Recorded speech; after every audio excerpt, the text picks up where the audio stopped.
Rupture on the right. The coalition breaks apart and Liberals start jostling to replace Susan Lee. The political response to the Bondi attack ends in a Conservative meltdown. I'm David Speers. Welcome back to Insiders for 2026.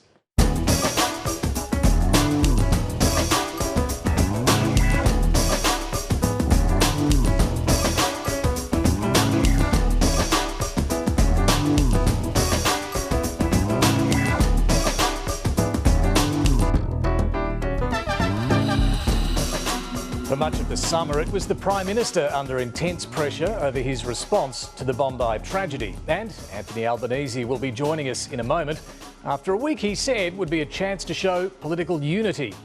Instead, the rush to pass a crackdown on guns and hate groups blew up the coalition, rather than uniting both sides of politics to honour the 15 innocent lives lost. A moment of silence beginning a day of condolence. We make it clear to every Jewish Australian, you are not alone. You are not alone. Your pain is shared by an entire nation. All Australians stand with you. But the sombre tone has turned political. Can the Prime Minister just humble himself for once and simply say sorry? I have said I am sorry that this occurred. Sorry for the grief and pain. Controversial hate speech and gun laws are being rushed through. I haven't even seen the legislation yet. The Prime Minister hasn't followed due process. This legislation is still going to be warm from the photocopier. It's been a dog's breakfast right from the word go. Galbo's shit the bed, hasn't he? New gun laws will pass with support of the Greens. The Nationals come out firing. That's the gutless nature of this government. We shall move to the next bill. The Liberals are supporting Labor's hate speech laws. The choice the Liberal Party makes this morning is to stand with the Jewish community. Well, Australians are more safe because of these bills being carried. Thank you and good night. Tanya, hey, all yours. Yeah, thanks, mate. The federal coalition is in free fall after 3 National senators crossed the floor, breaching cabinet solidarity. I am willing to take the consequences of my actions. I'm very aware of the conventions of Parliament. The conventions vote against the official front bench position and you must resign. Will she enforce the convention or will she squib it? The opposition leader said each offered their resignation and I've accepted them. We're all good? The federal opposition has sensationally imploded. One in, all in, one out, we're all out. David Littleproud leading a mass party walkout. We cannot be part of a shadow ministry under Susan Lee. I just want to say the door is not closed, but my eye is not on the door. She has also forced the coalition into an untenable position. Susan Lee's role as federal opposition leader is hanging by a thread. Will you survive as leader? Yes, I will. Obviously speculation. Look, I'm keeping my counsel.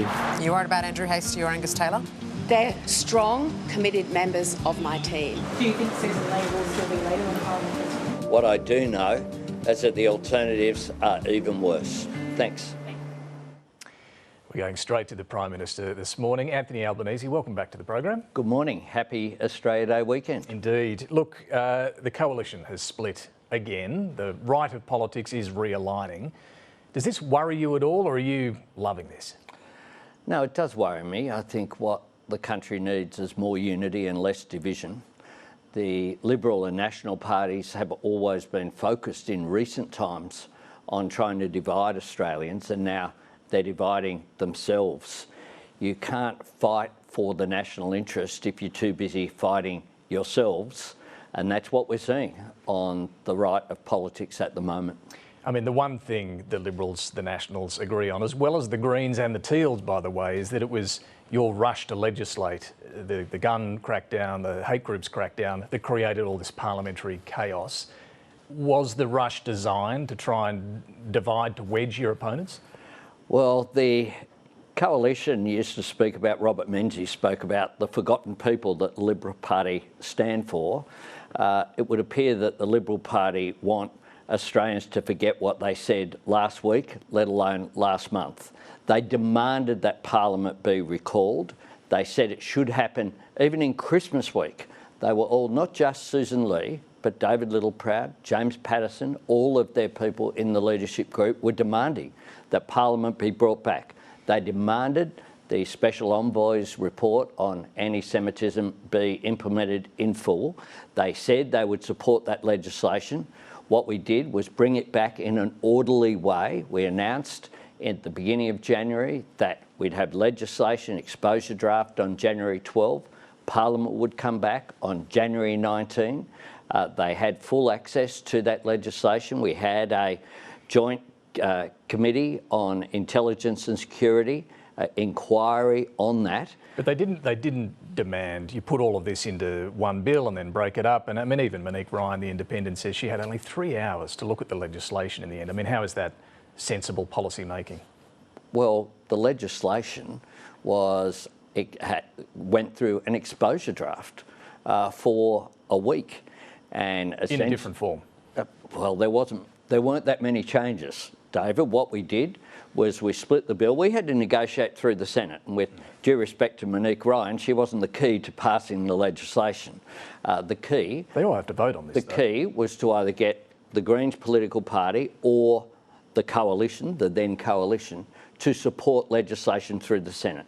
Now, when the Greens said they would support the gun laws but not support the hate laws, then what I did was stand up in Parliament House on Saturday and say we would split the bill, we would get through the gun laws with the support of the Greens party, but then focus on the coalition, because up to that point they hadn't had a shadow cabinet. They wouldn't tell us what they would actually support. What they were defined by was what they were against. So we gave them that opportunity. I spoke to Susan Lee on the Saturday and made it very clear publicly at that press conference that we would only introduce legislation that had the support of the Parliament, because the worst thing from my perspective that could be seen, David, is bring Parliament back after the atrocity that saw 15 innocent people lose their lives to these terrorists and have a split on the floor. What I was after... But we did see messiness. I mean, for most Australians, it did look a mess. You know, the lead up to and then the parliamentary sitting. I mean, you know, yes, it was the coalition that broke apart, but do you feel at all embarrassed on behalf of the Parliament about the way it looked to Australians who just wanted to see some unity? Well, our position was clear, David, and what I sought for the whole way through, if you go back to my media conferences from December 14, I spoke about the need for unity, about bringing the country together. And what we saw was a politicisation of this issue from the very first days, at a time where, as Prime Minister, what my focus was on was keeping Australians safe. Were these two terrorists connected up with a cell here in Australia? What was the link internationally? We know they were ISIS-inspired, but were there going to be other incidents right around the country? That was my focus. And we saw, unlike what happened with Port Arthur or with the Link Cafe siege or the Bali bombing, where the country came together, where the then Labor opposition didn't seek political differentiation. We said, we'll support whatever the government puts forward. And what we saw was the exact opposite. And when the coalition got what they asked for, which was for Parliament to be resumed and legislation to be moved, they then started to break up. They were so determined to promote division, they ended up dividing themselves. They have broken up. Your support has also taken a hit in the wake of Bondi. The big winner has been One Nation. Are Australians simply disillusioned, do you think, with the major parties now? Well, certainly our primary vote increased at the last election, of course. But I'm talking since Bondi. But One Nation, well, one of the things that has happened, David, is that you have a Liberal and National Party that during the last term focused on keeping their internal unity, but they did that by shrinking in on themselves.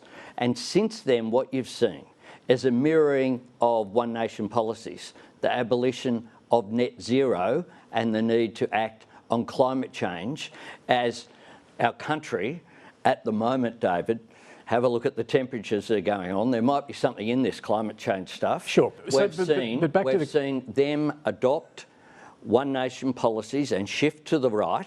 And the problem here is that what that is doing is legitimising the hard right policies that One Nation advocate for. You can't fight One Nation by being a lighter version of them. Now, people like the late Senator Ron Boswell understood that. John Howard understood that when he put One Nation last on how to vote. What we saw at the last election was a preference deal between One Nation and the coalition. We've seen them become closer and closer as the coalition have shifted to the right. And what that does is legitimise some of the hard right policies that One Nation have. What's your approach then to One Nation as they grow in support because of all of this? Is there a point at which you will treat One Nation as the real opposition? What we point out, David, and we'll continue to do so, is the damage that One Nation policies would do to our national unity, that the politics of just identifying grievance and not coming up with solutions is a cul-de-sac. That doesn't lead the country anywhere. But do you need to engage with them as a party? I mean, when was the last time you met Pauline Hanson? Well, I engage respectfully across the parliament. With Pauline Hanson? I engage respectfully. When people ask for meetings, they get them. When was the last time you had a meeting with Pauline Hanson? I met some time ago, but she doesn't tend to engage with the government. She often isn't in Parliament, of course. She misses various sessions, but I had a meeting with the other One Nation senator from Queensland at towards the end of last year. Okay. Let's move on to some of the other issues on your plate. Have you made a decision yet, Prime Minister, on who will replace Kevin Rudd as Australia's ambassador to the United States? I have, and I'll be recommending to the Governor-General that Greg Moriarty be Australia's next ambassador to the United States. Mr Moriarty is, I think, an outstanding Australian public servant. He served as an ambassador to Iran and to Indonesia. He's played a role in Papua New Guinea as well. He was appointed the first counter-terrorism czar, if you like, in 2015. He's been a former Chief of Staff to a Liberal Prime Minister. He has served both Labor and coalition governments, and he's been Secretary of the Department of Defence. And of course, the AUKUS relationship is central to our relationship with the United States, and he's in a very strong position to be on top of all of that detail. Well, that's quite a big announcement you've just made, Prime Minister. It is indeed. I suppose with someone who's spent their life as a public servant, an ambassador, as you say, leading the Defence Department, he doesn't have a social media presence. He hasn't been out there saying good or bad things about Donald Trump. Is choosing a clean skin like that, I suppose, important in this case? No, what we did was I looked towards, it's a decision, it's a prerogative of the Prime Minister. I know Mr Moriarty very well, and I've been impressed by the dignified way in which he handles himself, by his connections in the United States as well. I engaged very broadly in discussions about who the right person was, and I'm with the Trump administration, including with the Trump administration, have been consulted on this appointment. They're happy with the pick as well.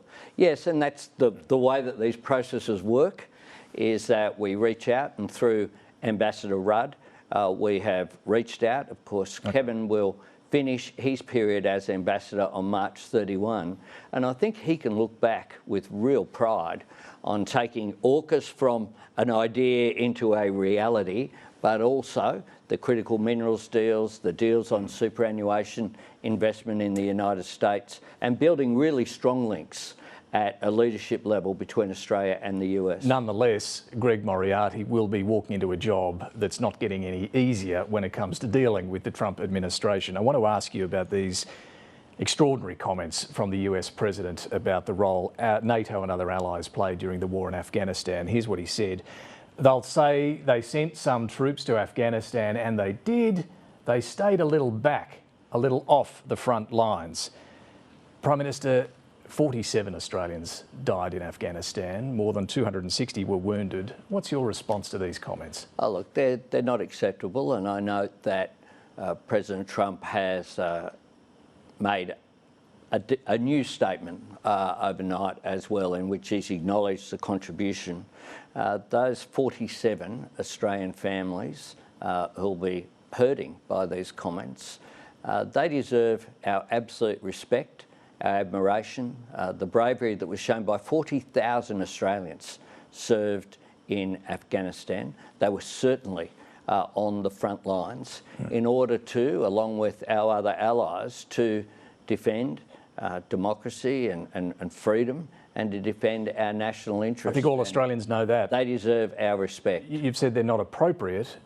Keir Starmer, your British counterpart, said they were insulting. They were appalling comments. He asked for an apology. Do you? Well, they certainly are when it comes to the position. I think President Trump's comments overnight indicate that a very different position. He's acknowledged the contribution. But you think they were insulting and appalling? Well, quite clearly they were just entirely not appropriate as we go forward. I've said very clearly that I'm not going to give a running commentary on all of President Trump's comments but he's talking that he about makes. Our role in Afghanistan. And that is completely unacceptable. Okay. Completely. Well, Donald Trump's also invited you to be part of his new Board of Peace, as it's called. He calls this the greatest and most prestigious board ever assembled. Here's a list of countries that have said yes, they've jumped on board. You can see Hungary, Belarus, Saudi Arabia, and over here, countries that have said no or have raised concerns: France, Sweden, Norway, Canada, the UK. Which list will Australia end up on? Well, I think you can look at my speech that I gave to the United Nations, where I spoke about the pillars of our policies, including support for multilateralism. Look, we've been focused this week, obviously, on domestic concerns. We'll give it further consideration. But Australia has been a founding member of the United Nations. It was a former Labor leader. And would this undermine the UN, this Board of Peace? Well, quite clear.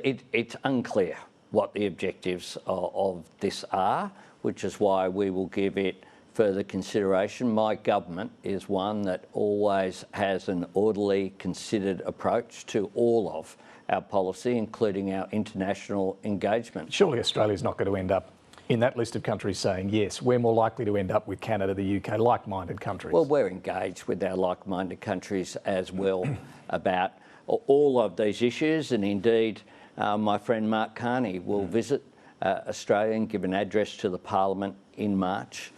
We are very much engaged with our partners overseas, and we do have a shift in the way that international politics is being played, with a greater engagement from middle powers. That's something I spoke about when I addressed the UN. We need greater cooperation as we see the world changing in its dynamics. So that's another announcement. Mark Carney, the Canadian PM's coming. He'll address the Parliament in March. He just gave quite a powerful speech at the World Economic Forum in which he spoke of the brutal reality where geopolitics among the great powers is not subject to any constraints.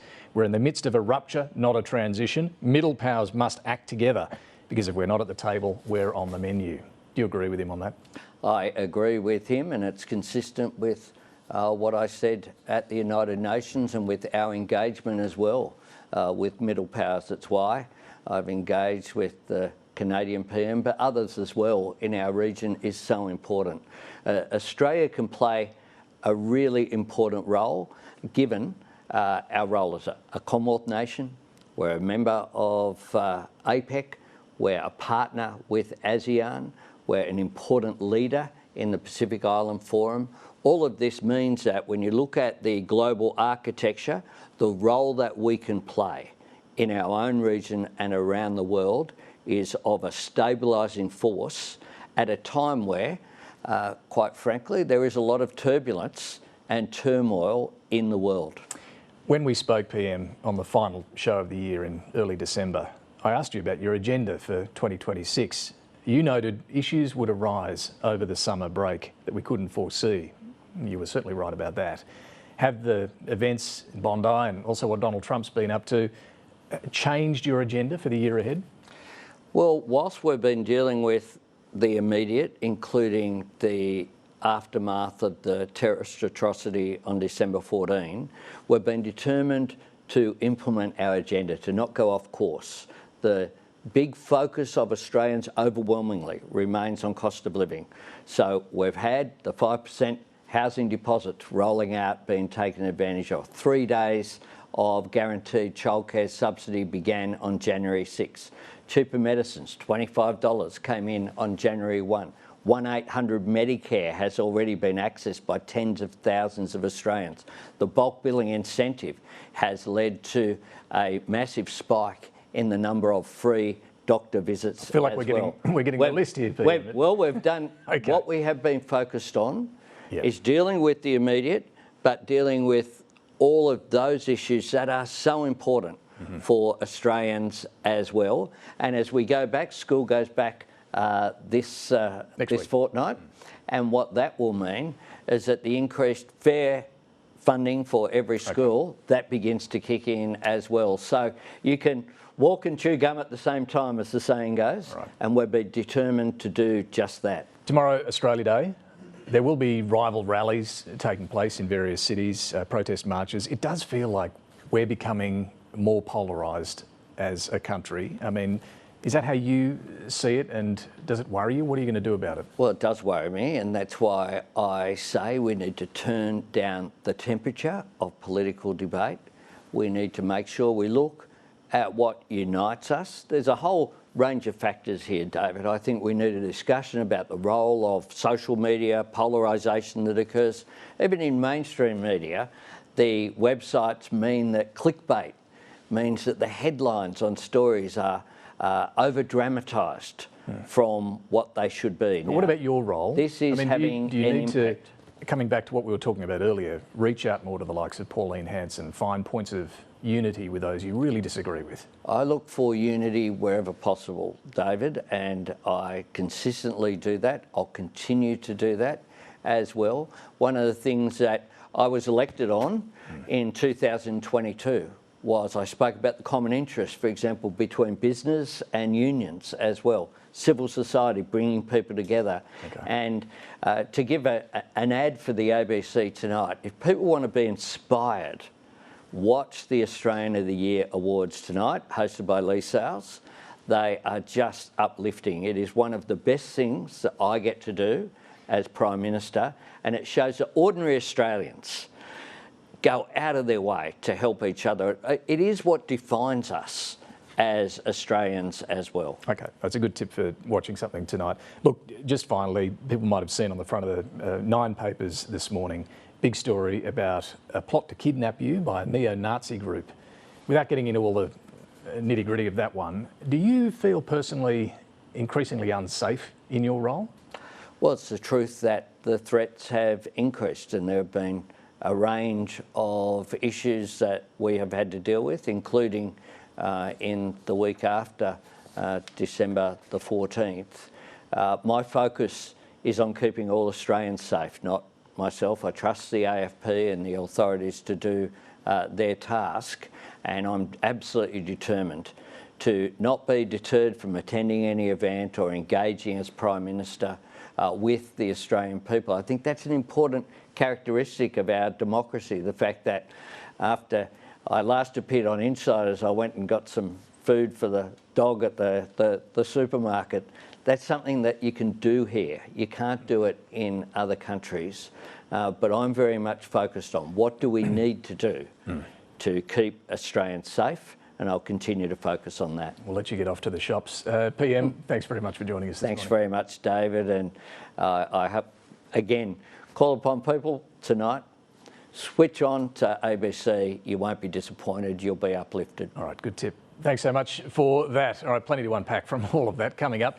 Also, what the rise of One Nation means as the coalition breaks apart. First, let's bring in our panel, and we're joined this morning by the Editor-in-Chief of Guardian Australia, Lenore Taylor, Samantha Maiden, the political editor of news.com.au, and Matthew Knott, the Foreign Affairs and National Security Correspondent for the Sydney Morning Herald and The Age.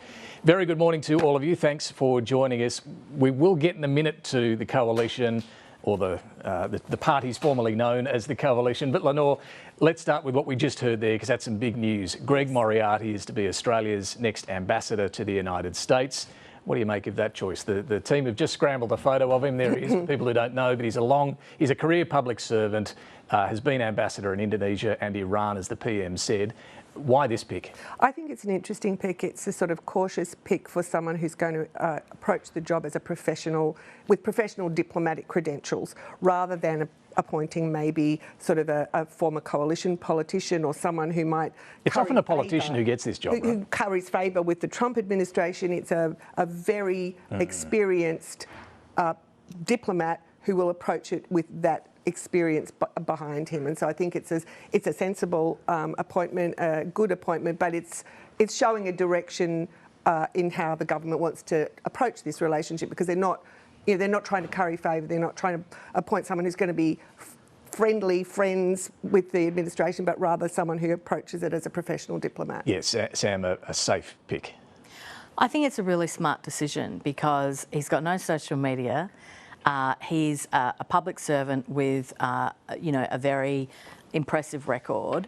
And I just don't think he's going to get under Donald Trump's skin in the way that some of these other cast of characters could have. Yeah, Matthew, what can you tell us about Greg Moriarty? I mean, he's been talked about in the mix for this role. For people who may not know anything about the guy, what can you tell us? Well, he's not just a career diplomat and public servant, but he was Malcolm Turnbull's chief of staff. So in a way, it is a kind of bipartisan pick. He's definitely not someone from the Labor family. And so the Prime Minister has made a big decision here. Even senior ministers were saying, these appointments like this, London and Washington, we reward people from our own side of politics. We keep it within the family, but he's very clearly decided not to do that. There was strong support for Greg Moriarty to get this job as someone to take a bit of the personalities out of it. He's a no-nonsense operator. He's someone who will get in there and get stuck in and be very direct in his communication. The way he participates in Senate estimates is like that. Also, something else to note is the government's trying to undertake reforms to the Department of Defence. It's creating this new Defence Delivery Agency. So Greg Moriarty has been in that job for a long time, running the Defence Department. So it's also an opportunity to start afresh there and appoint their own person into that important into the defence role. No, exactly. Yeah. Look, we also heard Mark Carney is coming. He's going to address the Parliament in March. But another thing we heard from the PM there was a reaction to these Trump comments on Afghanistan, which I think have just appalled so many, particularly those who served in Afghanistan, in NATO and allied countries around the world. The Prime Minister said they weren't appropriate comments and pointed to Donald Trump's language overnight. Andrew Hastie, interestingly, went a lot harder yesterday. He's a former Special Forces commander, served in Afghanistan, did 2 tours there. Here's what he posted. One of the most important things in building coalitions and alliances is mutual respect. And a really important virtue in a leader is restraint. And President Trump, by dumping on allied troops, has shown neither. Important things in coalitions are showing respect. We'll get to the other meaning there, but it's interesting, Lenore, that Andrew Hastie has got out there first on this in an Australian context anyway. Anyone would think he was running for something. But it's interesting... But this is also very real. Yeah, of course it is. Of course it is. But it was interesting the Prime Minister referred to the President's slight retraction overnight. As far as I can tell, that's only referring to UK troops and what great soldiers they were in response to Starmer's very forceful comments about President Trump's first comments. He wasn't referring, I don't think he referred to allied troops more generally. So, it goes to that question of whether you stand up to President Trump a bit more forcefully. Was he standing up to President Trump there, do you think? Not in a fulsome fashion. Look, I think that Andrew Hastie's Instagram post is entirely genuine, but I think it's also interesting in the context of we've still got the Liberal Party sitting on this report into why they lost. No doubt there'll be a lot of Donald Trump content in there, and Andrew Hastie's making the point there as well that he's not Peter Dutton. Not that I think Peter Dutton was necessarily that close to Trump, but he was certainly painted in that way during the election. Just on the PM's language, not appropriate?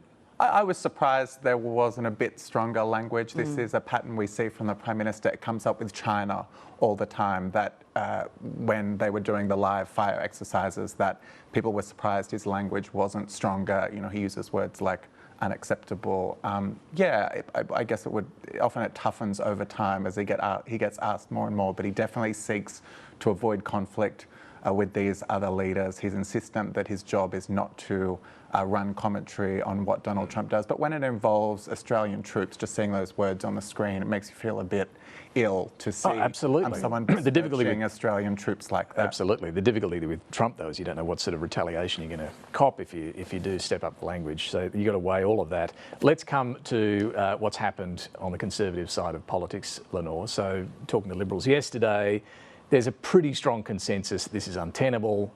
The leadership's going to have to change.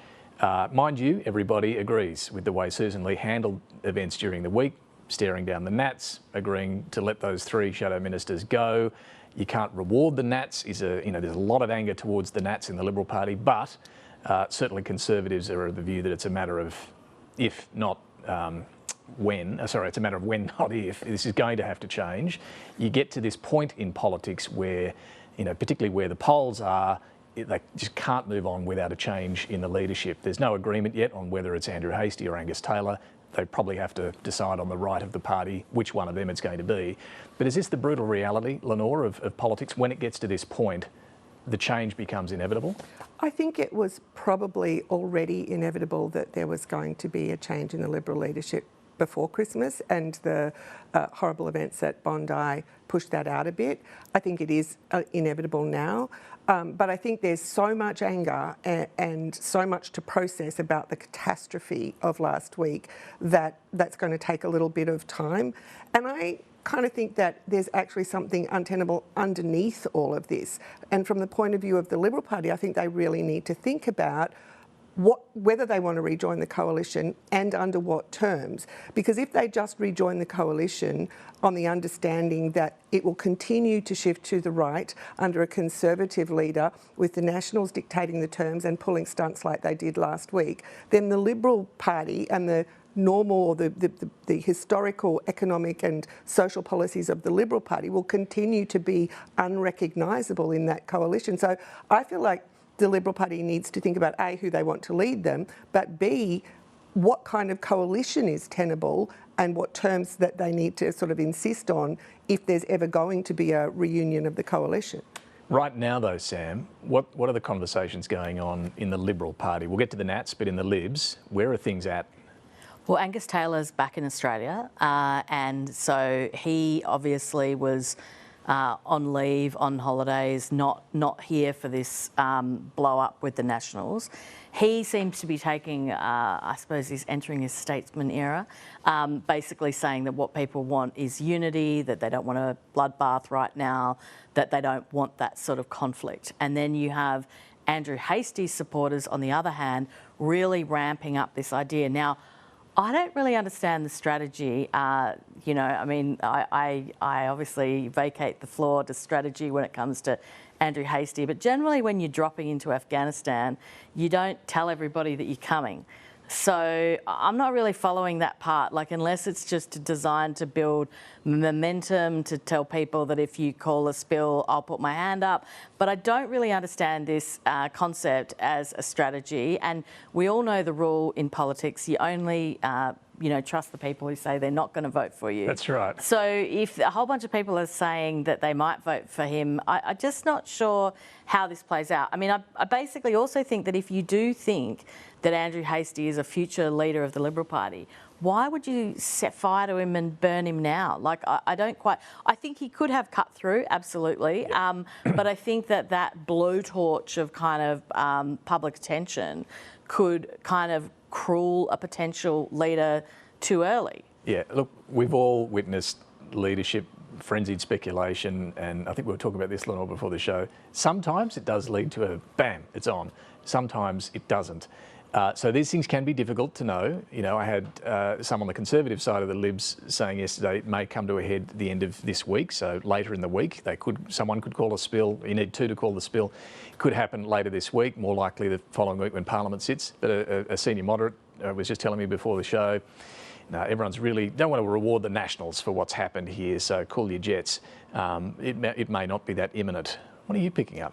This coming week seems ambitious for anything to happen. Besides Australia Day, there's also the funeral for Katie Allen, the former Liberal MP. There's more expectation that perhaps there could be an empty chair spill next week. Some people were saying to me yesterday someone could do something crazy and just try and get the ball rolling. And we're noticing, like, Andrew Hastie doesn't have his fingers dirty yet. This is a lot of work being done by his associates in Parliament. People I was speaking to yesterday, senior Liberals, were saying essentially they're waiting by the phone for someone to call them. The type of people who would expect to be courted in a leadership challenge weren't receiving the calls that they would expect, so they didn't think it was there yet.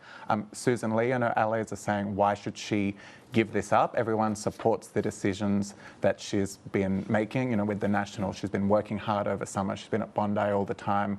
But they're saying, you know, what's Angus Taylor been doing? What's Andrew Hastie been doing? Why should the first female leader of the party just give it up? She should dig in and dare them to do it. Is there a gender issue at play here? Because first female leader for the Liberal Party gets less than a year, and here we are talking about... And has been given a pretty rough trot through that year by her own side. But meanwhile, you know, the Parliament's back the week after next. Like, who's the shadow ministry? Who's going to ask the questions? Who's going to scrutinise legislation? Well, you could give the existing Libs on the shadow ministry extra acting portfolios or something. But it is a shambles of an opposition. But that's if it lasts a short time. Some reckon this could last 6 or 12 months if they're apart. Who knows how long? I don't think she should get some sort of special run because she's a lady, right? But I do think that there is a kind of cultural issue here where they're just not comfortable having a chick, right? And they're just absolutely desperate to put a bloke back in there in R.M. Williams because it just feels comfortable. You know what I mean? It's like, it's really strange. And it's interesting, like, everyone's getting into this mantra of, like, you know, it's untenable, she's got to go, you know, like, she's just kind of like, she had a really good go at basically putting Albanese under pressure. Well, she and then at the end of all of this, David Littleproud has a world-class tantrum, and then everyone goes, well, that's it, it's untenable, she's got to go. Now, don't get me wrong, like, I don't think they're going to give her a go. I think they'll carry out in a box before the next election. But I'm not 100% sure on what it is that she's meant to have done that's so terrible, other than not call a joint party room meeting. Well, Sam, just on this, what happened this week, it is worth reflecting on, because most Libs are backing how she handled this. Yeah, so she was in daily contact with John Howard as well, who was on board with how she was handling this. I'm not following the logic. No, there is no logic. Yeah, there's no logic. Like, where's the logic, right? Like, what is... I mean, there have been other mistakes. I mean, Andrew Hastie voted for it, right? You know, Michaela Cash and John Dunham spent all this time explaining to the Nats why they should vote for it. Like, how is their position different? I'm not following. And even the Please explain. Yeah, and even the most kind of free speech figures within the Liberal Party are comfortable with the bill. They say there's enough safeguards in there. They don't buy at all what the Nationals saying, that they were going down as heroes of free speech. That is not cutting through. There's a lot of anger there. There's still anger about how the coalition first broke up when Susan Lee's mother was dying. That there's incredible bad and now there's even more anger. It's been dialed up to another moment of David Littleproud's sensitivity. With reasonable cause, there's anger. Like, I mean, I actually do think there's some questions to be raised about this legislation. But in terms of the parliamentary process, I think the blame clearly lies with the National Party for all the reasons that we've talked about. There was a shadow cabinet decision. There were all these things done to appease their additional concerns, like putting a whole chunk of text into the Attorney General Michelle Rowland's speech to address the issues that they'd had, and then they turn up and vote against it. Then they submit their resignations, and then they get pissed that she accepts their resignations that they submitted. And then they sort of hark back to a precedent in 2008, which, for my sins, I remember, and that was actually a situation where there was a real disagreement over wheat deregulation, and they agreed in advance, clearly and openly, that they were going to vote differently. This is quite different from that, and I really think, in procedural terms, the Nationals bear the lion's share of the blame. We should probably explain the Nationals' position, though, right? So David Littleproud's argument now is that even though they had a shadow cabinet meeting on the Sunday night in which he said, oh, I've got some issues, and they raised some other things, and he goes, that might address some of that. They had a leadership group on the Monday where they said, OK, this is what we're going to go to our negotiating position, and by all accounts, David Littleproud and Bridget McKenzie sat through that meeting nodding, right? Then the position is, then we took it to Nationals party room, we couldn't make a decision, and then it all hinges on this idea that Susan Lee failed to hold a joint party room meeting. Now, that is an interesting argument. I think that there are legitimate concerns about the legislation, particularly as it regards to serious harm and how you define that. But I also kind of, like you, I'm a bit confused about this idea that basically they resign. Not only do they resign, but David Littleproud takes a piece of paper with threatens her that we'll all resign if you accept her resignation. And then resign. And she goes, okay, you resign. And then he goes, how dare you? Yeah. Yeah, and it's like, what? This is incoherent. Like, this is just bonkers. And they resigned clearly on the basis that they had breached shadow cabinet. Yeah. And then he's saying that they haven't. It's like Alice in Wonderland. Well, the other thing too, stuff. I mean, we can't forget here is that One Nation's rise in all of this is the backdrop that can't be ignored really to this coalition breakup during the week. And it's very clear Pauline Hanson and Barnaby Joyce are relishing this moment. Good afternoon, everyone. One Nation has overtaken the coalition as the country's second most popular party. And people have got to a stage they're fed up. Up to a record 22%. What Australia is lacking now is leadership. What One Nation's done is given people licence for an alternative. Today's the day to congratulate Barnaby Joyce for becoming the opposition leader. Thank you very much, Murray.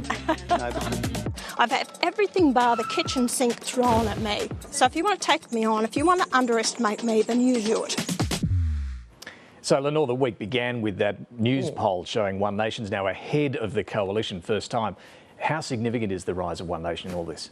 I think it's significant. I think that poll probably over-egged it a bit, but most of the polls have them between 15 and 20%. Yeah. And if they're 15 and 20% nationally, they're going to be much higher than that in some of those largely National Party seats where their support is strongest.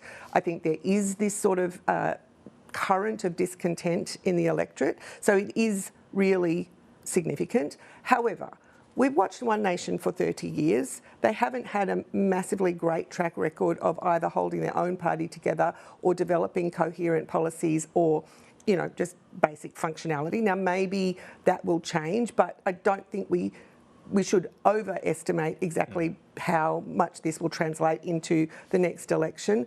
And I do think from the point of view of the coalition, they have to figure whether they want to out One Nation, or whether they want to actually think about what their policies are and how they stand up. Well, that's what I was going to ask you. It's the backdrop for everything that happened this week. Yeah, so what happens? You've got One Nation on a roll. You've now got the Liberals and Nationals separated. What do the Liberals and Nationals do? Does the Nationals, Sam, keep chasing even more so that One Nation vote? Do they lurch further to the right?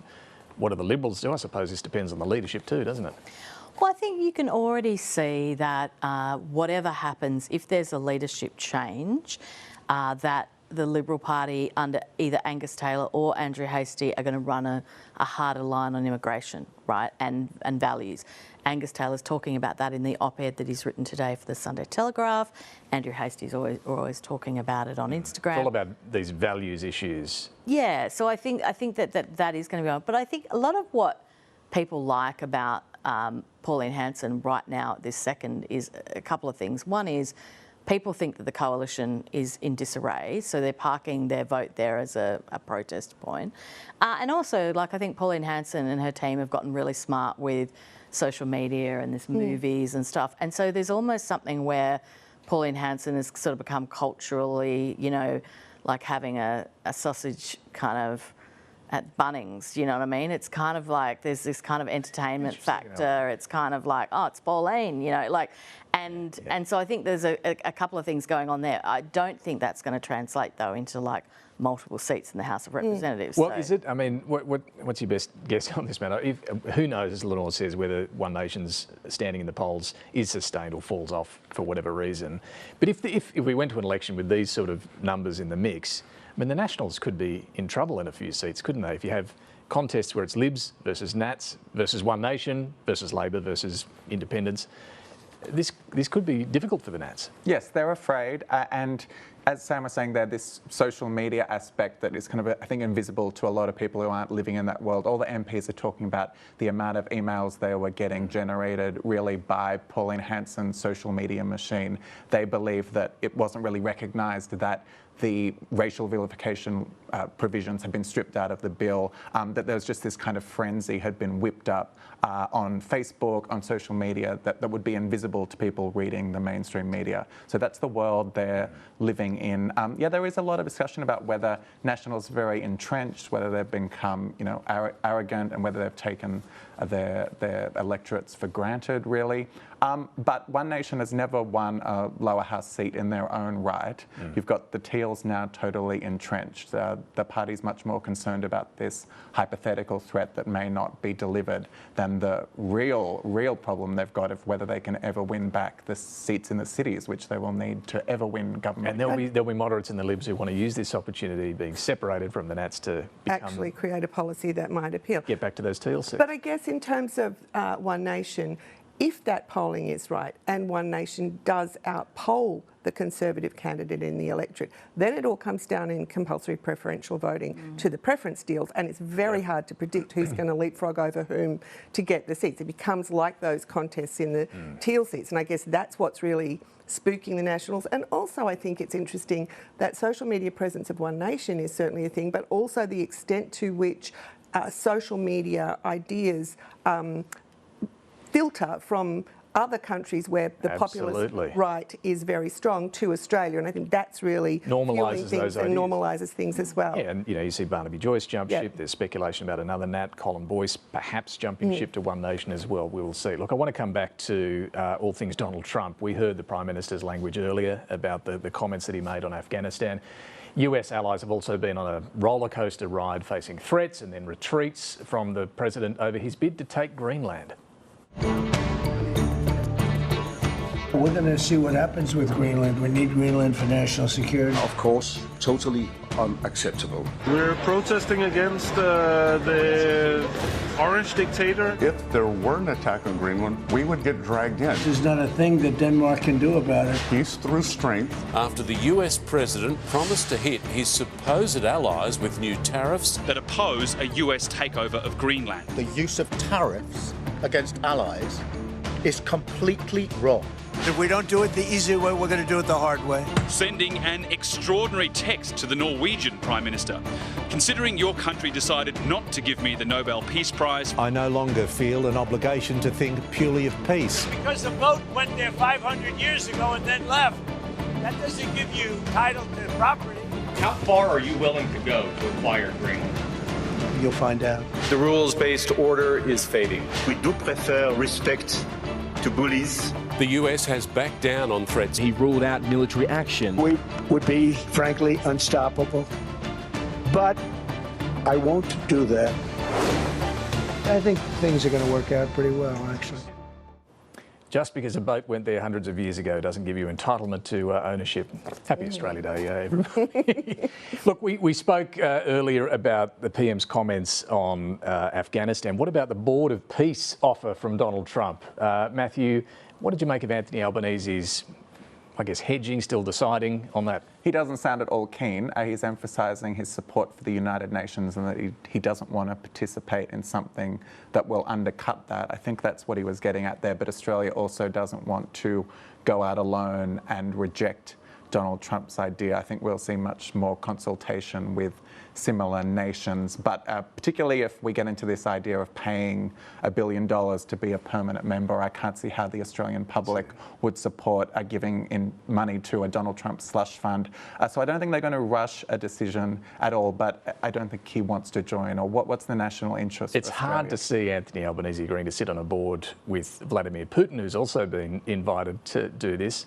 Matthew's right, Sam. We typically, when it came to recognising Palestine, like to move with Canada and the UK, hold hands and do something together that might upset Donald Trump. Yeah, I think it sounds like it's a club that he doesn't really want to be a member of. Yeah. And would it undermine the UN? Is that the Absolutely. fear here, the big fear? I mean, it started out as an idea for the reconstruction of Gaza. It's now moved into sort of an alternate UN monetisable by Donald Trump, where Donald Trump decides who is on it and who gets kicked off it, I think even after you pay $1 billion, I couldn't be entirely sure. And they've actually used the crest of the UN, but the only country you can really see on the map is the United States. I mean, it's quite something. I can't imagine Australia could ever join it, but it's the way that the government generally approaches these things. Don't poke him in, but Donald Trump in the eye, say the same thing in calmer language. It stood us in reasonable stead until now. But I think what we saw in Davos this week with the Canadian Prime Minister's speech and what NATO standing up on Greenland as they had to, and the EU standing up, is that countries are taking a more muscular approach to Donald Trump. And in the case of Greenland, it kind of worked, right? Well, did it? I mean, yeah, we've seen the retreat on the tariffs and the talk of military intervention. Was there a lesson, do you think, for US allies from how Europe responded to these Greenland threats? Yeah, I think the lesson is you have to be prepared to be tough, that Donald Trump does respect strength. If you can get along, then get along. But Europe has realised they were far too soft initially on the tariffs that he put on. They were just far too compliant. But I think they'd end the week pretty happy with the outcome they got. They have a vague framework about a bigger US presence in Greenland, which they would have been pretty happy with and could anyway. Have happened anyway. And they would have been probably happy to have a bigger US presence in their part of the world. Donald Trump seems to have taken off the idea of an invasion off the table. Of course, he could change his mind later, but he's said that. I think he got a bit spooked. So I think Europe can be proud that they stood up for themselves. I mean, Mark Carney, who's coming to Australia, will be addressing the Parliament. He was the one who really gave that powerful speech at Davos. Trump's now threatening him with tariffs, and he's rescinded his invitation for. He's not even invited to the Board of Peace, so that gets him right off the hook. He doesn't have to worry about it now, but the threat of tariffs would be very real. Yes. It seems, though, what we saw at the Canadian election, the Canadians love someone standing up to Trump, even if it means that tariff threat. I think that's true, and I think this is the tipping point that Australia's at. The government says, as the Prime Minister did in his interview with you, that they have been forming these alliances and doing effectively what Mark Carney said middle powers should do anyway, and that they have been, with more careful language, saying the same sorts of things. But I think Australia really needs to have an open conversation about how we deal with what is a fundamental change to the world order. And I don't think we've been having that overtly enough. I don't think we've been having that clearly enough today. And the other side of politics, Sam, the Liberals, the Nationals, whoever it is, they don't really have a clear line either, do they, on how to deal with Donald Trump? I mean, we saw that at the election now. I mean, Hastie's out there having a crack at Trump. How do they think we should be? Well, I think that that's quite reasonable. You know, I thought that was a good thing that Andrew Hastie did. Sure. And, you know, I still come back to, you know, this incredibly incendiary sealed section report that Nick Minchin and the Liberal Review Drew Goward wrote that is going to delve into all these issues that Patricia Karvelas revealed this week has been held up because apparently legal threats are flying. From Peter Dutton. Peter Dutton, yeah, exactly. He's mad for a bit of defamation law. We will see. All right, our panel, Matthew Knott, Samantha Maiden and Lenore Taylor, back shortly with some final observations. Time now for Mike Bowers and Talking Pictures.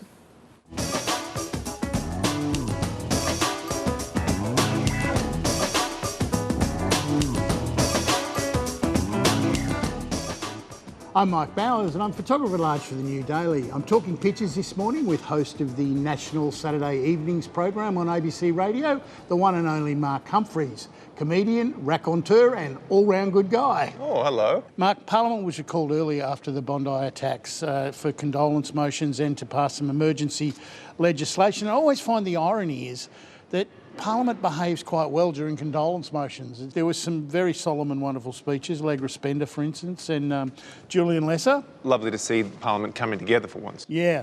Matt Golding has drawn this beautifully. It's hate versus mate. He's got two guys here who are sort of, you sick bastard. Shut up, buffhead. You're a ratbag. Yeah, bloody galah. Yeah, bogan. Piss off, you nong. Rack off. Hey, blue. Dipstick. Drongo. Yeah. Would they be classed as an Aussie hate group? No, an Aussie mate group. Yeah. And weirdly, these are all quotes from Parliament. That's what I think is so interesting about this cartoon. Mark, it wasn't only the Bondi Bill that was split, it kind of split the coalition again. I mean, is it just the wrong pairing? Is it just Susan and David is the problem? Could we do like a speed dating thing? You get all the Nationals on one side, all the Libs on one side. We just find that pair that can get on. That's it. Lovely David Pope cartoon, Death by 1,000 Paper Cuts. Susan and David here are split down the middle. Why isn't Albo doing something yesterday? Meanwhile, whoa, these laws seem rushed. Yeah. We'll leave it to the High Court, but I'm not sure it will be considered a hate crime if you keep doing it to yourselves. Which is the whole point. Yeah. Matt Golding has drawn the shadows in the cabinet as something that's about to fall on Susan here. I love that you've got the Akubra here, the international symbol for nationals. Yeah. Cartoonists like the straw in the mouth along with the Akubra. Kathy Wilcox here has drawn the gnat's tail has wagged itself completely off the dog. And of course the glasses, that tells us that it's David Littleproud. That's his symbol now. That's his symbol, yep. And the hate speech bone has been lost in the air here. Very cruel. Lovely Brett Lethbridge cartoon. Coalition karaoke, and Susan is singing I Will Survive. That's it. You think I'd crumble? You think I'd lay down and die? Oh, no, not I. David Littleproud here is selected some Tay-Tay. We are never, ever, ever going to get back together. Littleproud's expression there is fantastic. I'm surprised we didn't go with the Tina Turner song, because obviously Susan's dressed up as Tina Turner before. Yeah. So there's I Don't Really Want to Fight No More. I thought maybe that's her next song. Yeah, could be good. And then I Ain't Missing You At All. I think that'll be the next one. There's a whole Tina trajectory for Susan in the future. Beautiful cartoon by David Rowe. Politics Now. Susan, you've done something with your hair. Yes, I mean, no. Take a seat, as Pauline here, please explain. God, another classic David Rowe image. Because obviously there's these polls now that One Nation is doing, extremely well. Coalition. But I do think it is the kind of, Stephen Bradbury law of politics, really, at this point. Yeah. Just don't do anything. Just stand in the background. Just stand in the background. Everyone else will fall down. Everyone falls down. Matt Golding has presented this wonderful meme, of course, which is just perfect with David Littleproud and Susan. That's just perfect photo.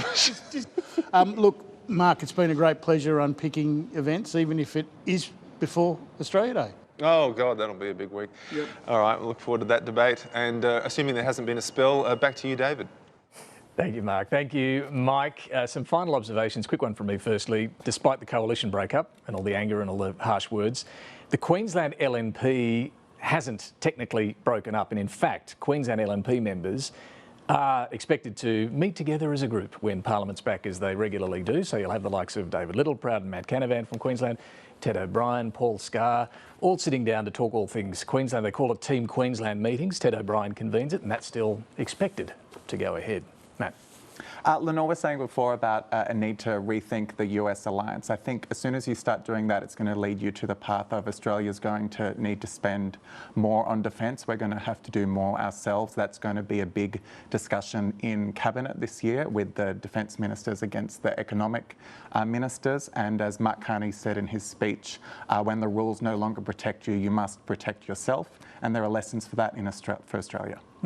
Sam.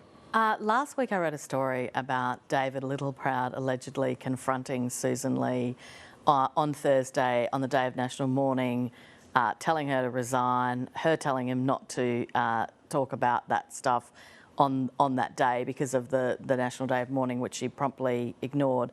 I just want to say I really enjoyed the vivisection that was conducted on this issue with David Littleproud on another broadcaster by Andrew Clennell this morning, and given how many times he was asked about it and he didn't actually say no, I think that's confirmation that it did occur. Exactly. There wasn't a full denial, was there? Lenore.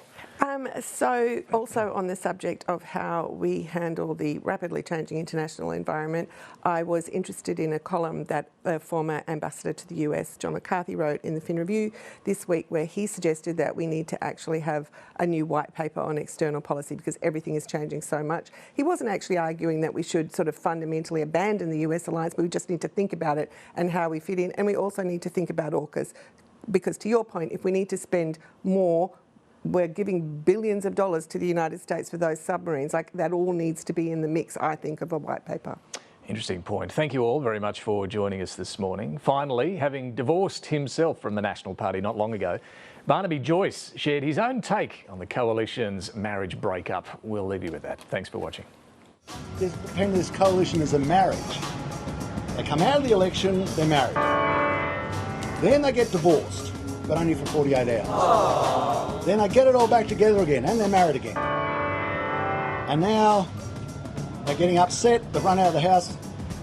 and they're getting divorced.